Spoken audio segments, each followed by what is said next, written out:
Hello बच्चों, क्या हाल चाल। तो बच्चों, जो हमने आपसे वादा किया था कि हम 12th की सीरीज भी स्टार्ट करने वाले हैं। अभी 11th वाला बेटा थोड़ा सा रुक के हम इसको कंटिन्यू करेंगे। जो हमने एक चैप्टर उस पर डाला था, ब्रीदिंग एक्सचेंज ऑफ गैसेस वाला, उसको भी हम कंटिन्यू करेंगे, लेकिन बेटा थोड़ा सा रुक के उसको शुरू करेंगे अभी, क्योंकि 12th बोर्ड में भी बच्चे रहते हैं, उनका भी जरूरी है ना पूरा सिलेबस कवर करवाना जल्दी से। और क्योंकि नीट में भी बेटा है ना बड़ा इंपॉर्टेंट रहता है आपका एनसीईआरटी बुक है ना, तो इसलिए मैं चाह रहा हूं कि थ्रॉली कम से कम 12th वाली जो सीरीज है इसको मैं पहले कंप्लीट कर दूं। ठीक।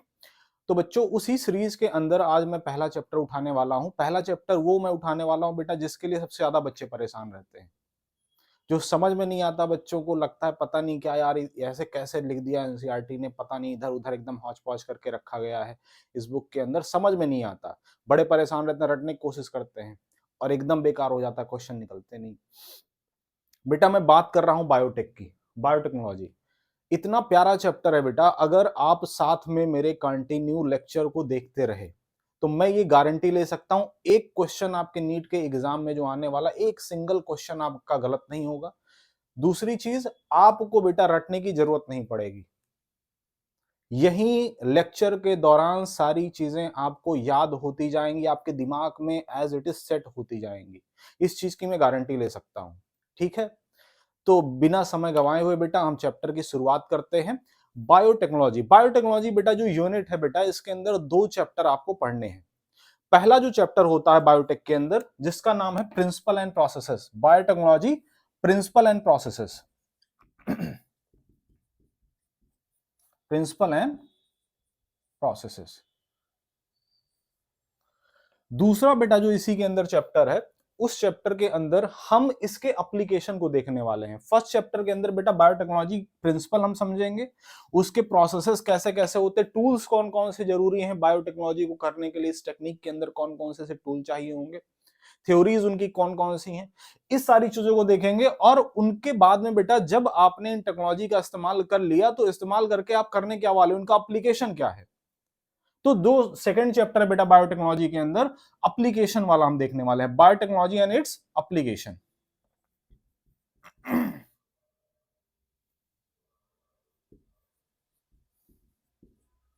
ठीक है। एप्लीकेशन के अंदर बेटा मेनली हम एप्लीकेशन में आप कह सकते हो, एग्रीकल्चर के अंदर बायोटेक का क्या एप्लीकेशन होता है, और मेडिसिन के अंदर, मतलब जो हमारी मेडिकल फील्ड है बेटा, उसमें बायोटेक का हम कैसे कैसे इस्तेमाल करते हैं, और एग्रीकल्चर के अंदर हम कहां कहां इस्तेमाल करते हैं। सबसे पहले हम सबसे जो पहला बेटा हमने लिखा प्रिंसिपल एंड प्रोसेस, इसकी बात करेंगे। उससे भी पहले हम ये समझ लेते हैं इंपॉर्टेंस क्या है इस पूरे यूनिट की। तो बेटा जब से साइंस डेवलप होना शुरू हुई है ना, हम आज की बात नहीं कर रहे हैं, बहुत पुराने टाइम की। रेने डिस्कार्ट, फ्रेंच फिलोसफर है ना, मैथमेटिशियन, उनके समय से जो नेचुरल साइंस है बेटा, उसका इस्तेमाल उसका इस्तेमाल ह्यूमन के वेलफेयर के लिए किया जाता रहा है। जितने भी रिसर्चेस हुई, जितने भी बेटा है ना साइंटिफिक डिस्कवरीज हुई, हर किसी का मकसद यही था कि हम ज्यादा से ज्यादा वो काम कर सके अपने साइंस टेक्नोलॉजीज के द्वारा जिससे ह्यूमन वेलफेयर का काम हो सके, इंसानों की मदद हो सके और थोड़ा आसानी हो सके उनके जीवन में। हम थोड़ा सा कुछ ऐसी चीज ऐड कर सके जिससे वो आसान और आसान उनकी जिंदगी बनती चली जाए। जैसे सर कुछ एग्जांपल बताइए। जैसे बेटा आपने मेडिसिन अलग अलग सुनी होंगी, जैसे अभी अभी है ना, जैसे कोरोना महामारी आई थी। कोरोना महामारी के दौरान बेटा आपने देखा कि जो ये जो फार्मा इंडस्ट्रीज थी, किस तरीके से एकदम है ना लगी हुई थी वैक्सीन को क्रिएट करने में, है ना, दवाइयां बनाने में। जो हमारी अलग अलग बायोटेक की कंपनीज हैं, किस तरीके से वैक्सीन क्रिएट करने में लगी हुई थी। तो उस वैक्सीन को क्रिएट करने में बेटा जो टेक्नोलॉजी लगी, बायोटेक ही तो है। जीन करेक्शन की बात करें, हम जीन थेरेपी की बात करें, इन विट्रो फर्टिलाइजेशन की बात करें, जीएमओ जेनेटिकली मॉडिफाइड ऑर्गेनिज्म बनाने की बात करें, हर जगह पे किसका इस्तेमाल होने वाला है, बायोटेक का इस्तेमाल होने वाला है। ठीक है। इसीलिए बेटा आप जब एनसीईआरटी की शुरुआत करोगे, इस यूनिट की शुरुआत में ही ये लिखा गया है कि at the time of Rene Descartes के समय से जो जितना भी ह्यूमन नॉलेज है उसको हम एंथ्रोपोसेंट्रिक करने की कोशिश कर रहे हैं। क्या करने की कोशिश कर रहे हैं, एंथ्रोपोसेंट्रिक। एंथ्रोपोसेंट्रिक करने की कोशिश कर रहे हैं।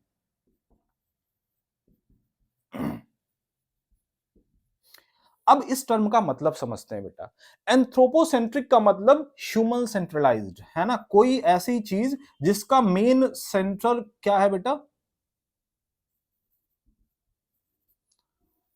ह्यूमन है। इंसानों को केंद्र में रख के जितने भी हम काम कर रहे हैं उन सबको बेटा एंथ्रोपोसेंट्रिक बोलेंगे, है ना, ह्यूमन सेंट्रलाइज्ड। ओके,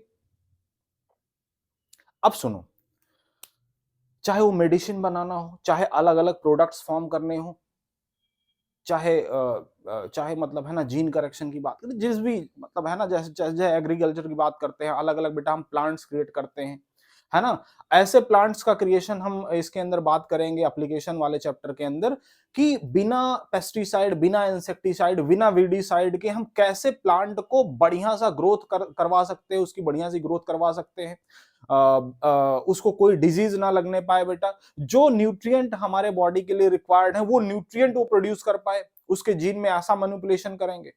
समझ रहे हो? ठीक है, तो ये पर्पस है बायोटेक का।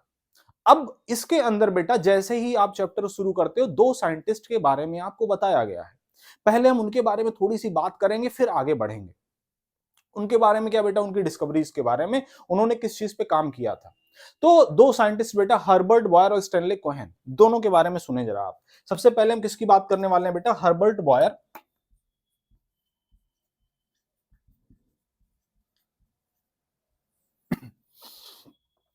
हर्बर्ट बॉयर ने बेटा couple of restriction enzyme which is isolated from E coli, है ना, इन्होंने बेटा कपल ऑफ रेस्ट्रिक्शन एंजाइम पे काम किया था,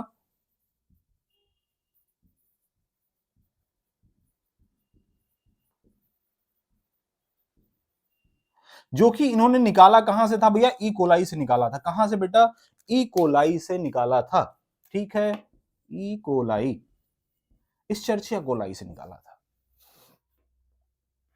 अब ये सर है क्या रेस्ट्रिक्शन एंजाइम, क्या बला है, इसको समझाओ जरा। अच्छा सुनो, रेस्ट्रिक्शन का मतलब बेटा रेस्ट्रिक्ट करने वाला, मतलब कुछ जैसे डीएनए, अभी जैसे मैं रेस्ट्रिक्शन की बात कर रहा हूं बेटा, रेस्ट्रिक्शन एंजाइम की बात कर रहा हूं, है ना, इसको शॉर्ट फॉर्म में आरई भी बोलता है ना, मैं जनरली बेटा इसको आरई बोलता हूं, इसलिए क्योंकि है ना काटने का काम ये भी करता है, काटने का काम आरई भी करता है। आरई जिससे वो लकड़ी काटते हैं, उसको भी आरई बोलते हो ना, इसीलिए हम रेस्ट्रिक्शन एंजाइम को भी शॉर्ट फॉर्म में आरई बोल देते हैं। क्यों? क्योंकि बेटा ये भी काटने का काम कर रहा है। क्या काटने का काम कर रहा है, ये तो जानना जरूरी है बेटा। ये मॉलिक्यूल्स को काटने का काम करता है। किन मॉलिक्यूल्स को? डीएनए आरएनए को काटने का काम करता है, किसी पर्टिकुलर साइट से किसी पैलिंड्रोमिक सीक्वेंस, कोई बेटा स्पेसिफिक सीक्वेंस जब दिखता है इसको, जो कि इस पर्टिकुलर किसी, बेटा देखो रेस्ट्रिक्शन एंजाइम बहुत सारे निकाले जा चुके हैं, लगभग 900 रेस्ट्रिक्शन एंजाइम के बारे में आपकी एनसीईआरटी ने कहा, लगभग 900 रेस्ट्रिक्शन एंजाइम्स निकाले जा चुके हैं बेटा, लगभग 230 स्ट्रेन ऑफ बैक्टीरिया से, है ना, 230 लगभग बैक्टीरिया के स्ट्रेन से लगभग 900 रेस्ट्रिक्शन एंजाइम्स जो है वो निकाले जा चुके हैं। तो बहुत अलग अलग तरीके के रेस्ट्रिक्शन एंजाइम है।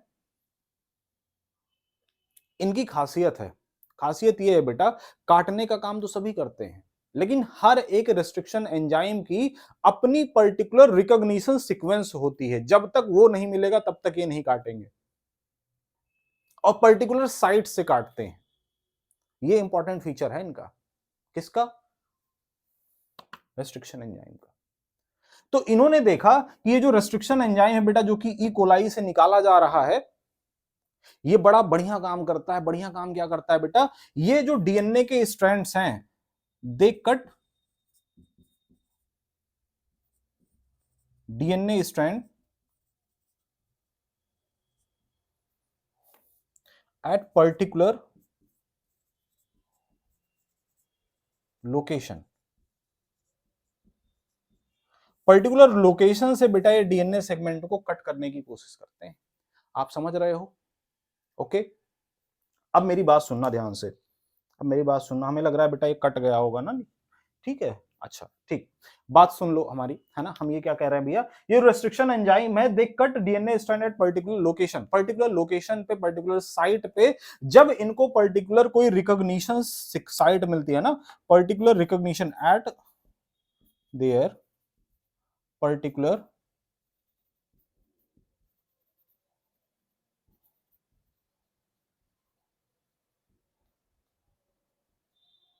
रिकॉग्निशन साइट, तभी ये कट करते हैं।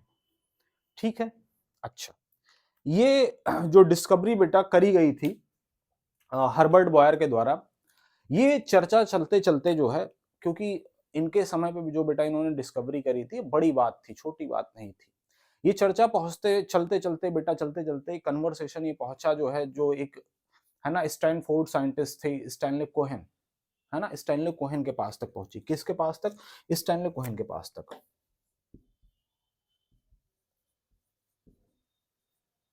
स्टैनले कोहेन बेटा काम कर रहे थे प्लाज्मिड के ऊपर। किसके ऊपर काम कर रहे थे? प्लाज्मिड के ऊपर ये काम कर रहे थे।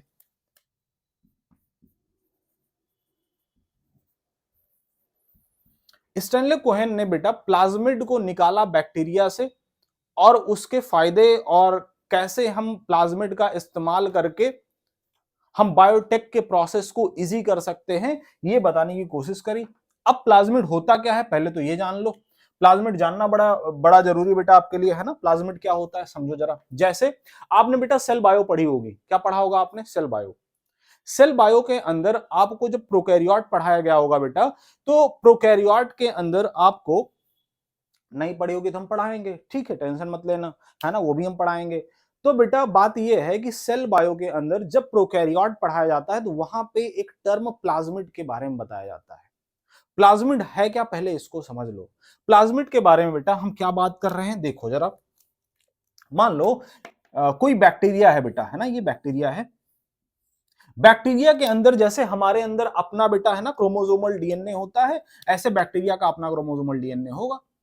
लेकिन इस क्रोमोसोमल डीएनए जो न्यूक्लियस के अंदर पाया जा रहा है बेटा, इस क्रोमोसोमल डीएनए के अलावा, अगर बैक्टीरिया बेटा तो मैं न्यूक्लियस की बात नहीं, न्यूक्लियोइड की बात करूंगा, है ना। ठीक है, इसलिए क्योंकि प्रोकैरियोट्स में बेटा आप जानते हो न्यूक्लियस होता नहीं, न्यूक्लियोइड होता है, प्रिमिटिव न्यूक्लियस होता है। तो लेकिन हाँ ये है कि क्रोमोसोमल डीएनए तो होगा। क्रोमोसोमल डीएनए के अलावा बेटा एक्स्ट्रा क्रोमोसोमल डीएनए, अगर इसके अलावा कोई दूसरा, है ना, कोई दूसरा एक्स्ट्रा क्रोमोसोमल डीएनए पाया जाने लग जाए, ठीक है, कैसा? एक्स्ट्रा क्रोमोसोमल डीएनए पाया जाने लग जाए बेटा, जिसके अंदर भी प्रॉपर्टी हो रेप्लिकेशन की।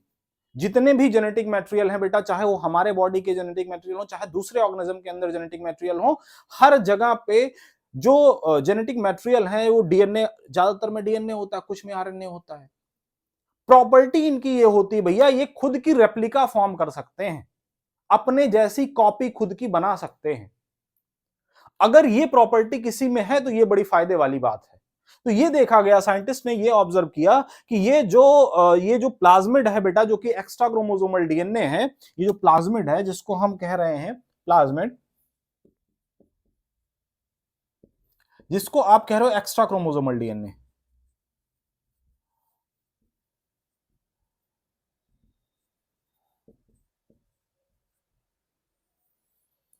इसकी खासियत ये है बेटा, ये खुद की रेप्लिका फॉर्म कर सकता है, ये रेप्लिकेशन कर सकता है। अगर रेप्लिकेशन कर सकता है मतलब खुद की रेप्लिका फॉर्म कर सकता है, यही तो सबसे इंपॉर्टेंट फीचर है इसका। अच्छा, इसके अलावा भी वहां पे ये बताया जाता है कि प्लाज्मिड के अंदर कुछ ऐसे जीन सीक्वेंसेस होते हैं, कुछ ऐसे पर्टिकुलर टाइप के जीन सीक्वेंसेस होते हैं बेटा, जो कि कुछ पर्टिकुलर टाइप का फीचर क्रिएट करते हैं उस पर्टिकुलर बैक्टीरिया के अंदर। जैसे मान लो बेटा, इस बैक्टीरिया के पास ये जो पर्टिकुलर जीन की मैं बात कर रहा हूं, मान लो यहां पे ऐसा जीन सीक्वेंस प्रेजेंट है, होता ही है बेटा, बहुत सारे बैक्टीरिया के अंदर ये प्लाज्मिड पाया जाता है। जरूरी नहीं हर प्लाज्मिड बेटा है ना एक ही जैसा वो जेनेटिक सीक्वेंस पाया जाए, अलग अलग हो सकता है। और उन अलग अलग सीक्वेंसेस बेटा अलग अलग एंटीबायोटिक रेजिस्टेंस के जीन पाए जा सकते हैं। जैसे मान लो अगर प्लाज्मिड हमने बेटा, ये जो प्लाज्मिड हम दिखाने की कोशिश कर रहे हैं, यहां पे मान लो हमने जो प्लाज्मिड लिया है बेटा, इसके पास जो जीन सीक्वेंस है, इस जीन सीक्वेंस के अंदर एम्फीसेलिन रेजिस्टेंस प्रॉपर्टी पाई जा रही है, एम्फीसेलिन के लिए रेजिस्टेंस प्रॉपर्टी पाई जा रही है। अगर एम्फीसेलिन वाला रेजिस्टेंस जीन बेटा यहां पे प्रेजेंट है, तो खासियत ये है, इस बैक्टीरिया की खासियत ये होगी कि अगर एम्फीसेलिन हम इसके ऊपर डालेंगे तो बैक्टीरिया मरेगा नहीं। क्यों नहीं मरेगा? क्योंकि इसके पास वो प्लाज्मिड प्रेजेंट है, जिस जिस प्लाज्मिड के अंदर वो पर्टिकुलर जीन सीक्वेंस प्रेजेंट है बेटा, जिसकी वजह से इनमें रेजिस्टेंस की प्रॉपर्टी आ रही है किसी एक पर्टिकुलर एंटीबायोटिक्स के लिए। ठीक है, ओके, यस। सुनो जरा ध्यान से, समझ पाए अभी तक? प्लाज्मिड के बारे में बेटा दो बातें हमने बताई, क्या क्या बताया? पहली बात तो ये बताई कि बेटा जो प्लाज्मिड है ये खुद की रेप्लिका फॉर्म कर सकता है। अच्छा, रेप्लिका क्यों फॉर्म कर सकता है, ये बड़ा इंपॉर्टेंट सवाल है ना? अगर आपसे कोई पूछे कि भैया प्लाज्मिड क्यों अपनी रेप्लिका फॉर्म कर सकता है, क्यों डीएनए फॉर्म कर रहा था, दोनों का जवाब एक ही है। क्या? कोई भी अपनी रेप्लिका तभी फॉर्म कर सकता है बेटा जब उसके पास एक पर्टिकुलर सीक्वेंस प्रेजेंट होगा जिसको ओ आर आई बोलते हैं बेटा, ओ आर आई। ओ आर आई का मतलब बेटा ऑरिजिन ऑफ रेप्लिकेशन। क्या है इसका मतलब? Origin of replication, origin of replication. जिस भी डीएनए सीक्वेंस के अंदर, चाहे प्लाज्मिड के अंदर पाया जाए, चाहे हमारे अंदर किसी दूसरे के ऑर्गेनिज्म की बॉडी में पाया जाए, अगर ओराई प्रेजेंट है, अगर मान लो बेटा इसके पास ओराई प्रेजेंट है, तो ओराई का काम ये होता है कि ये रेप्लिकेशन की शुरुआत करवा देगा, मतलब रेप्लिकेशन होगा अगर ओराई प्रेजेंट होगा तो। अगर नहीं होगा तो फिर रेप्लिकेशन नहीं हो सकता। सर खासियत क्या है, क्यों इतना जरूरी है रेप्लिकेशन करना? इसलिए जरूरी है बेटा कि अगर रेप्लिकेशन ये कर पाएगा तो रेप्लिकेशन से होगा ये कि अगर इसके अंदर हम कोई दूसरा पर्टिकुलर टाइप का बेटा डीएनए सीक्वेंस लाके ऐड कर दें, कोई दूसरा जेनेटिक मटेरियल लाके ऐड कर दें, थोड़ा सा उसका पार्ट ऐड कर दें, तो इसको जहां पे ट्रांसफर करेंगे बेटा, क्योंकि प्लाज्मिड के अंदर ओराई है, तो जो इसके साथ ऐड किया जाएगा वो भी उस प्लाज्मिड के साथ में रेप्लिकेट कर जाएगा और उसका जो पर्टिकुलर प्रोडक्ट होगा बेटा वो हमें ऑब्टेन हो जाएगा। इसलिए इतना ज्यादा जरूरी है प्लाज्मिड और रेस्ट्रिक्शन एंजाइम। अच्छा, रेस्ट्रिक्शन एंजाइम का काम फिर से समझो। जैसे जब स्टैनले कोहेन ने बेटा ये प्लाज्मिड निकाला होगा किसी बैक्टीरिया से, तो उस समय किसकी हेल्प ली होगी, है ना? या प्लाज्मिड के अंदर जब आपने जब जब कुछ पर्टिकुलर टाइप के डीएनए सीक्वेंसेस आप ऐड करने की बात कर रहे हो, उस समय किस चीज की हेल्प ली होगी? तो हेल्प किसकी ली होगी?